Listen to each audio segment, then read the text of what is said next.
Небольшой концертный зал окутан нежной и одновременно торжественной музыкой. Зрители следят, как легко и быстро скользят по клавишам руки юной пианистки. Особенно зорко за игрой смотрит Джамиля Тумгоева. Она уже 7 лет учится играть бессмертную классику в стенах студии искусств. И сегодняшний концерт – это еще и своеобразная работа над ошибками.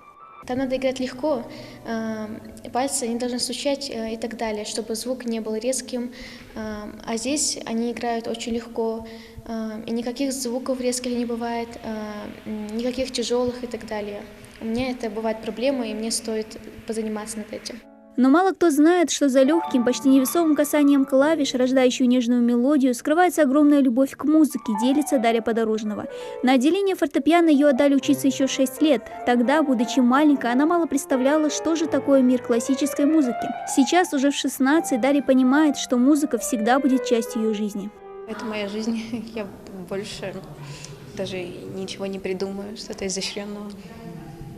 А кем ты мечтаешь стать, когда вырастешь? Пианисткой, педагогом, человеком, у которого в каждом дне будет музыка. И мечтаю, чтобы я могла передавать это другим, как слушателям, так и ученикам в будущем. Тишина в зале прерывается лишь овациями после очередной композиции. Каждый из зрителей будто боится нарушить волшебный момент душевного подъема, который своим исполнением дарят воспитанники Ростовской консерватории имени Рахманинова. Со своим педагогом Сергеем Осипенко они приехали в наш регион сегодня утром. Для жителей республики гости подготовили одну из сложнейших концертных программ. Будет Бах, будет Моцарт, будет Гайден, будет Метнер, будет Прокофьев, Рахманинов, Шостакович. Спектр очень большой.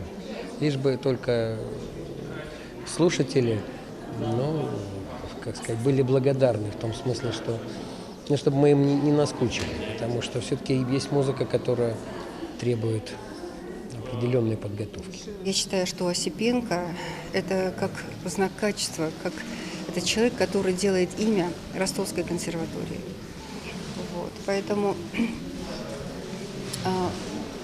для нас это такой сегодня особенный день. Настолько он талантливый педагог, что вот с кем он работает из детей, они в результате становятся выдающимися музыкантами.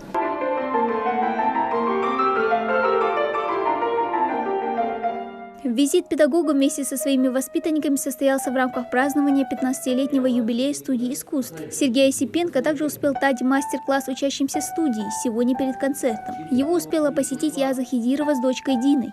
Мы хотим поблагодарить сегодня и директора студии искусств, сегодня Далака Узару, за то, что вот к нам в республику приезжают такие великие люди.